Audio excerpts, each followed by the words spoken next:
అయితారం అంగడికి పోతే అటు కూరగాయలు ఇటు ఆకుకూరలు పెట్టి అమ్ముతుంటారు. కిలకింత అని బేరమాడి ఫ్రెష్గా ఉన్నాయి చూసుకొని జోకిస్తాం. అట్లనే ఓ 2 తీర్ల ఆకుకూరలు పట్టుకొస్తాం. ఇక ఇంటికాడ పోరలు అడుగుతారు కాబట్టి ఓ 2 తీర్ల పండ్లు కొనుక్కోవతాం. ఉత్తప్పుడైతే ఇట్లా. కానీ ఈ టైంలో మార్కెట్లో మీకు తప్పకుండా గిది కనబడే ఉంటది. చూసిండ్రంటే పక్కా తీసుకుపోవాల్సిందే. మంచిగా కుప్పలు పెట్టి కూసున్నారు. గీ పెద్దమ్మ రాశి పోసింది పో. లేత చింత చిగురు మస్తుంది కదా, చూస్తుంటే నోరు ఊరుతుంది పో. సంగారెడ్డి మార్కెట్లో అమ్ముతున్నారు. కానీ కొందామని రేట్ అడిగితే చిగురు చాలా ప్రేమైంది సార్, అది 800 రూపాయల కిలో అంటున్నారు, తీసుకున్నాం. వారెవ్వా, మటన్ తోటి పోటీ పడుతుంది పో.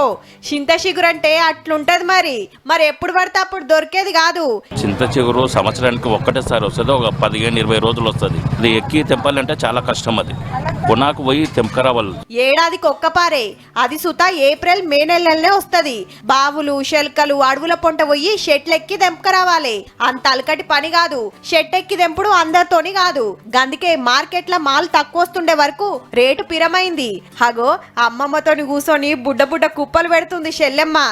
చింత చిగురు తెంపిన చెట్టు ఎక్కిన హాలిడేస్ వచ్చినాయి. మా అమ్మమ్మ పొడి కూర్చొని చెట్టు ఎక్కి చింత చిగురు తెంపుకొని కూర్చున్నా. చింత చిగురుతోని పప్పు వండితే మస్తు ఉంటది. ఇని ఉల్లిగడ్డలు కోసి ఉత్త చిగురే గోలించుకొని సుత తింటారు. ఇక చికెన్ మటన్ల సుత వేస్తుంటారు.